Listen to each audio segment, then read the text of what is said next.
کہ حضرت موسیٰ علیہ السلام جب طور پر گئے 40 دن کے لیے تو پیچھے پوری قوم کو شرک میں لگانے والے حضرت ہارون علیہ السلام ہیں ناقہ سامری، اور ایک اللہ کے نبی پر شرک کرنے کا اور شرک میں پوری قوم کو ڈالنے کا الزام لگایا گیا۔ تو قرآن کریم نے اس الزام کو حضرت ہارون علیہ السلام کے دامن سے دور کیا، اور قرآن نے بیان کیا کہ جادو میں ڈالنے والے، شرک میں ڈالنے والے حضرت ہارون علیہ السلام نہیں ہیں، بلکہ گمراہ کرنے والا وہ اضلہم السامری۔ تو واضح طور پر قرآن نے بار بار جب موسیٰ علیہ السلام کے واقعے میں اس پہلو کو ذکر کیا تو اس بندے کا نام بھی ذکر کیا۔ جب اللہ رب العزت نے یہ بات بتائی تو آپ کو میں پڑھا کے آیا تھا کہ ابتدا میں حضرت موسیٰ علیہ السلام کو بلایا گیا تھا 30 راتوں کے لیے، ووعدنا موسیٰ 30 لیلہ، اور اس کے بعد اللہ نے جب طور پہنچے تو 10 کا اضافہ کر دیا، فتم میقات ربی 40 لیلہ، اب 40 دن تک آپ رک گئے۔ قوم انتظار میں تھی کہ آپ 30 دن میں آئیں گے، آپ 40 دن کا چلہ کاٹ کے آئے پورا۔ جب اللہ نے یہ بات بتائی آپ کو، فرجع موسیٰ الی قومہ، رجع مانے لوٹے، حضرت موسیٰ علیہ السلام فوراً وہاں سے پلٹے اپنی قوم کی طرف، اور آپ جب آ رہے تھے تو آتے ہوئے آپ کی کیفیت کیا تھی؟ غضبان اسیفا، غضبان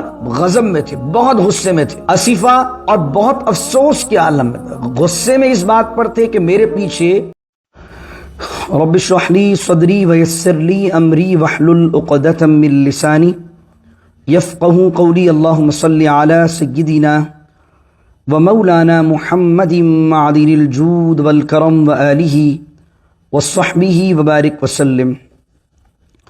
قال فإنا قد فتنا قومك من بعدك وأضلهم السامري، صدق اللہ مولانا العظیم۔ 16 چیپٹر کے رکوع نمبر 13 کو ہم تلاوت کر رہے ہیں، اور سورہ طٰہٰ کی آیت نمبر 85 سے آج کے درس کا ہم نے آغاز کیا۔ حضرت موسیٰ علیہ السلام اپنی قوم سے پہلے طور پر پہنچ گئے اللہ سے ملاقات کے لیے، اور اللہ نے سوال کیا کہ اے موسیٰ آپ کس لیے جلدی آئے؟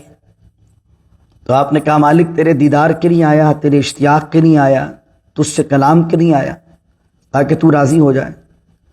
یہاں ہم نے کل کے درس کا اختتام کیا تھا۔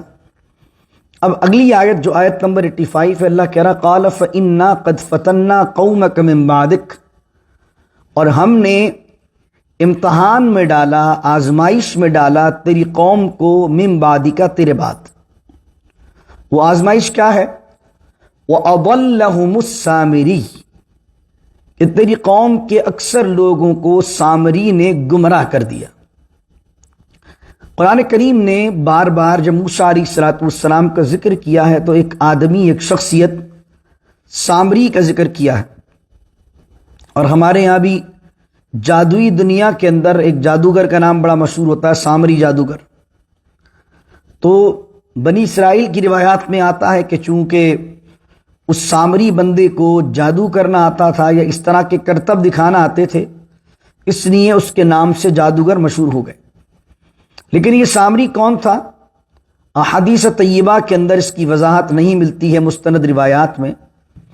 جب آپ قرآن کریم کا مطالعہ کرتے ہیں، قرآن کریم کو پڑھتے ہیں، تو مفسرین لکھتے ہیں کہ سامری جو ہے اس قوم کے اندر ایک علاقہ تھا سامریہ، اکثر مفسرین کہتے ہیں اس علاقے سے اس آدمی کا تعلق تھا، اس لیے اس کو سامری کہا جاتا تھا۔ جیوز نے جو بائبل پر تحقیق کی ہے وہ کہتے ہیں کہ سامری بنا ہے سمر سے، اور پرانی لینگویج میں سمر کہتے ہیں اجنبی آدمی کو، جو قوم کا آدمی نہ ہو، اس نیشن سے تعلق نہ ہو۔ وہ شخص بنی اسرائیل میں کسی اور قوم سے اپنا بن کے آ گیا تھا، گمراہ کرنے کے لیے وہ بنی اسرائیل کا تھا ہی نہیں، اس لیے اسے سامری کہتے ہیں۔ تیسری بات یہ کہ قرآن کریم نے اس کا نام ذکر کیوں کیا؟ وہ اضلہم السامری، کہ سامری نے انہیں گمراہ کیا۔ اس کا ریزن یہ ہے کہ بائبل میں، اولڈ ٹیسٹیمنٹ میں، جس کو آج جیوز توریت مانتے ہیں، اس میں اس ساری شرک کی ذمہ داری ڈالی گئی ہے حضرت ہارون علیہ السلام پر، کہ حضرت موسیٰ علیہ السلام جب طور پر گئے 40 دن کے لیے تو پیچھے پوری قوم کو شرک میں لگانے والے حضرت ہارون علیہ السلام ہیں ناقہ سامری، اور ایک اللہ کے نبی پر شرک کرنے کا اور شرک میں پوری قوم کو ڈالنے کا الزام لگایا گیا۔ تو قرآن کریم نے اس الزام کو حضرت ہارون علیہ السلام کے دامن سے دور کیا، اور قرآن نے بیان کیا کہ جادو میں ڈالنے والے، شرک میں ڈالنے والے حضرت ہارون علیہ السلام نہیں ہیں، بلکہ گمراہ کرنے والا وہ اضلہم السامری۔ تو واضح طور پر قرآن نے بار بار جب موسیٰ علیہ السلام کے واقعے میں اس پہلو کو ذکر کیا تو اس بندے کا نام بھی ذکر کیا۔ جب اللہ رب العزت نے یہ بات بتائی تو آپ کو میں پڑھا کے آیا تھا کہ ابتدا میں حضرت موسیٰ علیہ السلام کو بلایا گیا تھا 30 راتوں کے لیے، ووعدنا موسیٰ 30 لیلہ، اور اس کے بعد اللہ نے جب طور پہنچے تو 10 کا اضافہ کر دیا، فتم میقات ربی 40 لیلہ، اب 40 دن تک آپ رک گئے۔ قوم انتظار میں تھی کہ آپ 30 دن میں آئیں گے، آپ 40 دن کا چلہ کاٹ کے آئے پورا۔ جب اللہ نے یہ بات بتائی آپ کو، فرجع موسیٰ الی قومہ، رجع مانے لوٹے، حضرت موسیٰ علیہ السلام فوراً وہاں سے پلٹے اپنی قوم کی طرف، اور آپ جب آ رہے تھے تو آتے ہوئے آپ کی کیفیت کیا تھی؟ غضبان اسیفا، غضبان غضب میں تھے، بہت غصے میں تھے، اسیفا اور بہت افسوس کے عالم میں تھے، غصے میں اس بات پر تھے کہ میرے پیچھے قوم نے شرک کیا ہے، ابھی اللہ نے فرعون سے انہیں نجات دی، ابھی اللہ نے ان کے لیے من و سلوہ نازل کر دیا، اللہ نے اتنے انعام کر دیے، تو چاہیے تو یہ کہ اور توحید پر کامل ہو جائیں اور عبادت کریں، یہ شرک کر رہے ہیں۔ اسیفا آپ کی قوم کے جو نیک لوگ تھے ان پر افسوس ہو رہا تھا، غم اور افسوس اپنے بھائی پر بھی ہو رہا تھا کہ ہارون کو اپنے پیچھے چھوڑ کے آیا ہوں، تو ہارون کیا کر رہے میرے پیچھے، اللہ اکبر۔ تو حضرت موسیٰ علیہ السلام قوم کی طرف پہنچے اور جا کر کہا، قال یا قوم، اے میری قوم، الم یعدکم ربکم وعدا حسنا، کیا تمہارے پروردگار نے تم سے اچھا وعدہ نہیں کیا تھا؟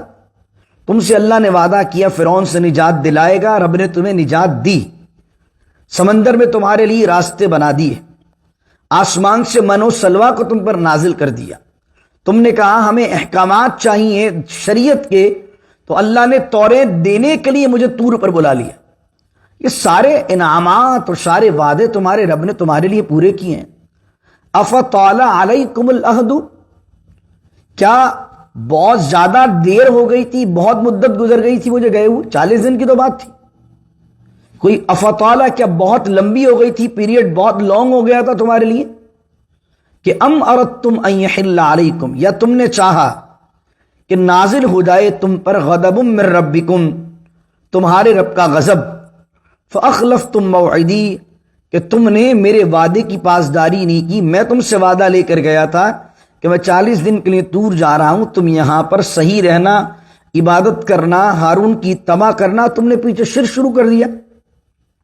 اب قوم نے کہا، قالوا ما اخلفنا موعدک، سردار جو تھے قوم کے وہ کہنے لگے، ما اخلفنا موعدک بملکنا، ہم نے جان بوجھ کر انٹینشنلی اپنے ارادے سے آپ کے وعدے کی خلاف ورزی نہیں کی، آپ کے وعدے کو نہیں توڑا، بلکہ ہوا یہ کہ ولکننا حملنا اوزارا من زینت القوم، ہم پر بوجھ ڈالا گیا، حملنا ہم نے اٹھایا، اوزار وزر کی جمع ہے، وزر کا معنی ہوتا ہے بوجھ، فرمایا ہم نے اٹھایا بوجھ من زینت القوم، ہی اپنی قوم کی زینت کا، یعنی کہ ان سرداروں کے پاس یا ان لوگوں کے پاس زیورات موجود تھے، جیولری موجود تھی، انہوں نے کہا وہ بوجھ ہم پر موجود تھا تو ہم نے چاہا فقذفناہا، اس کو پھینک دیں، فکذالک ہم نے اس کو پھینکا،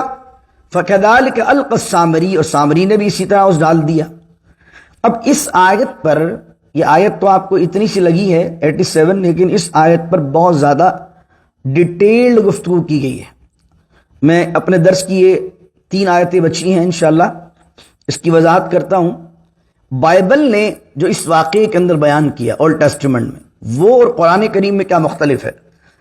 بائبل کے اندر یہ جو کہا نا، وَلَكِنَّا حُمِّلْنَا أَوْزَارًا مِّن زِینَةِ الْقَوْمِ، کہ بے شک ہم نے اٹھایا اپنی قوم کی زینت کے بوجھ کو، یعنی ان کی جیولری کا سامان ہمارے پاس موجود تھا، تو جیولری کو، سونے چاندی کو بوجھ اس لیے کہا گیا۔ بائبل یہ بیان کرتا ہے کہ جس رات ان کو نکلنا تھا حضرت موسیٰ علیہ السلام کے ساتھ مصر سے، تو اللہ رب العزت نے بائبل کے اندر یہ لکھا ہوا ہے کہ پیغام بھیجایا حضرت موسیٰ کو کہ قوم کو کہیں کہ جتنے بھی فرعونی قبطی ہیں ان سے مانگ لیں پہننے کے لیے زیورات۔ تو جو بنی اسرائیل کی عورتیں تھیں وہ گئیں اور جا کر کہا کہ ہمارا فلانا دن آ رہا ہے، میلے کا دن ہے، تو تم ہمیں ایسا کرو اپنی جیولری پہننے کے لیے دے دو۔ اور سب نے جو ہے وہ جیولری ان سے مانگی پہننے کے لیے، اور رات ہی رات کے اندر تمام کے تمام لوگ مصر چھوڑ کر چلے گئے۔ یہ بائبل کے اندر واقع اس طرح لکھا ہوا ہے۔ مفسرین نے کہا کہ علماء لکھتے ہیں کہ یہ بات ایک تو کسی کی چیز لے کر دھوکے سے بھاگنا غلط کام، اور پھر اس کام کو اللہ کی طرف نسبت کرنا کہ اللہ نے ان کو حکم کیا تھا اور حضرت موسیٰ نے ان کو سجیسٹ کیا تھا، تو یہ حضرت موسیٰ علیہ السلام پر بھی الزام ہے، اور اللہ تعالیٰ کبھی بھی اخلاق سے گری ہوئی حرکتوں کی حکم عطا نہیں فرماتا۔ تو یہ بائبل کی بات کو رد کرتے ہیں علماء۔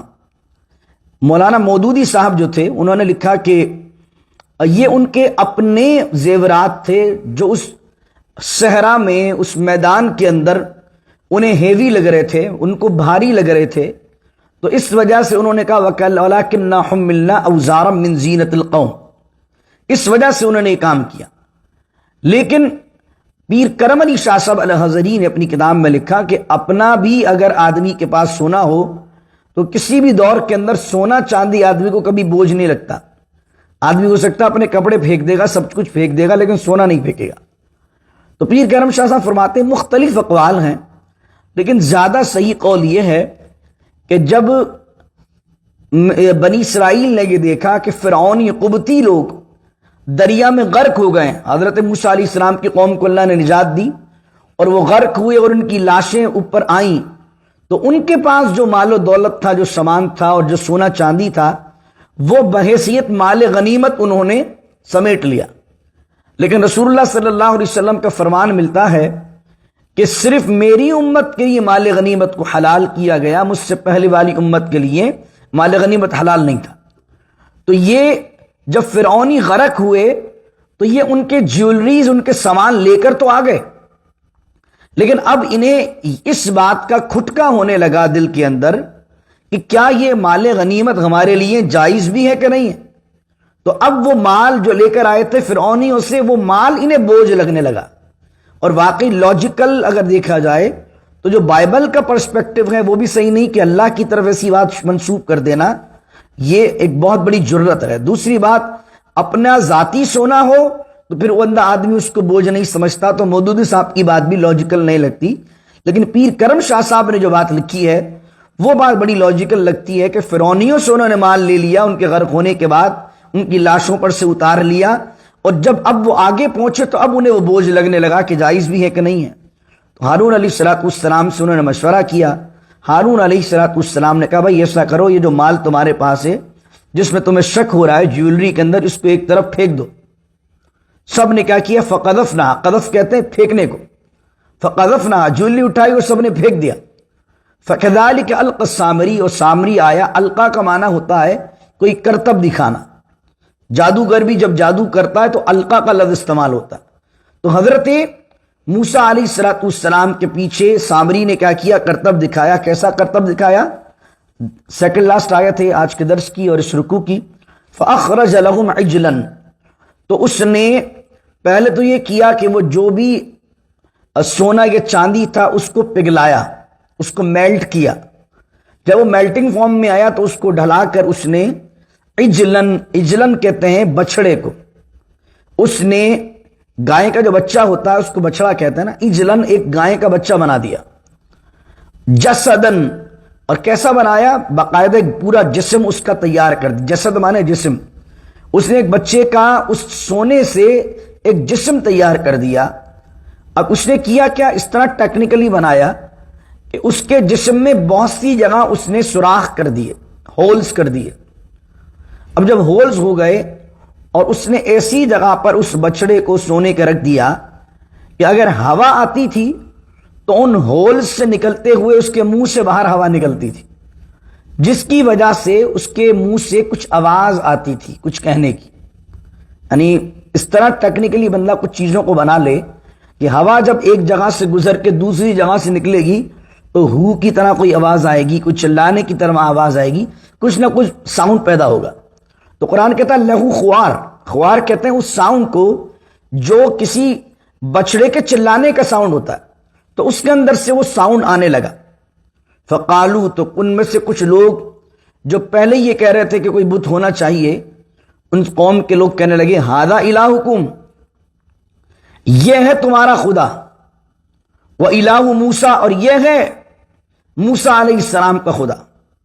فنسیا، اور موسیٰ علیہ السلام بھول گئے، وہ چلے گئے 40 دن کے لیے طور پر، وہ وہاں خدا کو ڈھونڈ رہے ہیں اور معاذ اللہ خدا تو یہاں پر ہے۔ فنسیا، وہ بھول گئے اور وہ پتہ نہیں کہاں رہ گئے، معاذ اللہ یہ ہے خدا۔ تو اللہ آخری بات فرماتا ہے اس رکوع کے اندر، افلا یرون اللہ یرجع الیہم قولا، کیا وہ نہیں دیکھتے، اللہ یرجع الیہم قولا، کہ وہ بچڑا ان کی کسی بات کا جواب نہیں دیتا۔ ایسا تھوڑی تھا کہ بچڑا ڈائریکٹلی باتیں کرنا شروع کر دی تھی، کچھ لوگوں نے اس طرح کے واقعات بھی لکھے کہ بچڑا بولنے لگا تھا۔ بچڑا بول نہیں رہا تھا، بلکہ اس کے اندر ہولز کی وجہ سے، ان ہولز کی بنیاد پر کیا ہو گیا تھا کہ آواز، ایک ساؤنڈ پیدا ہو رہا تھا، نہ کہ وہ ٹاکنگ کر رہا تھا، نہ کوئی بات کر رہا تھا یا اس کا کوئی ساؤنڈ سمجھ میں آ رہا تھا۔ تو اللہ کہہ رہا ہے قولن، کہ کیا وہ نہیں دیکھتے کہ بچڑا ان کی کسی بات کا جواب نہیں دیتا ہے، ولا یملک لہم ضرا ولا نفعا، اور نہ وہ بچڑا کسی نقصان کا مالک ہے ان کے، اور نہ کسی نفع کا مالک ہے ان کے، یعنی کسی مالک نہیں ہے، اور معاذ اللہ یہ اس کو خدا بنائے بیٹھے ہیں۔ تو اس طرح بھی الحمدللہ تعالی آج 13 رکوع بھی الحمدللہ مکمل ہوئے، اور کل انشاءاللہ عز و جل ہم اگلا بیان سنیں گے کہ حضرت ہارون علیہ السلام سے بڑے ناراض ہوئے اس معاملے پر حضرت موسیٰ علیہ السلام، اور حضرت موسیٰ علیہ السلام نے، قرآن کریم بیان کرتا، غصے میں آ کر حضرت ہارون کی داڑھی پکڑ لی، اور داڑھی پکڑ کے کہا بھائی میں تمہیں ذمہ داری دے کر گیا تھا، تمہارے ہوتے ہوئے ایسا کیسے ہو گیا؟ تو پھر حضرت ہارون علیہ السلام نے جو اس کا رپلائی بیک کیا ہے، اس کا جواب دیا ہے، اور پھر آگے کا جو واقعہ قرآن کریم نے بیان کیا وہ 14ویں رکوع میں، انشاءاللہ کل اس کو سماعت کریں گے۔ دعا کیجیے اللہ رب العزت سے اللہ تعالی عمل کی توفیق عطا فرمائے۔ بسم اللہ الرحمن الرحیم، اللہم نور قلوبنا بالقرآن العظیم وزین اخلاقنا بالقرآن العظیم، الحمد للہ رب العالمین والصلاة والسلام علی سید الاشرف الانبیاء والمرسلین، اللہم انت السلام ومنک السلام، تبارکت یا ذا الجلال والاکرام، اللہم انا نسألک علما نافعا ورزقا واسعا وشفاء من كل داء، وصلی اللہ تعالی علی خیر خلقہ محمد وعلی آلہ وصحبہ اجمعین برحمتک یا ارحم الراحمین، لا الہ الا اللہ محمد الرسول اللہ۔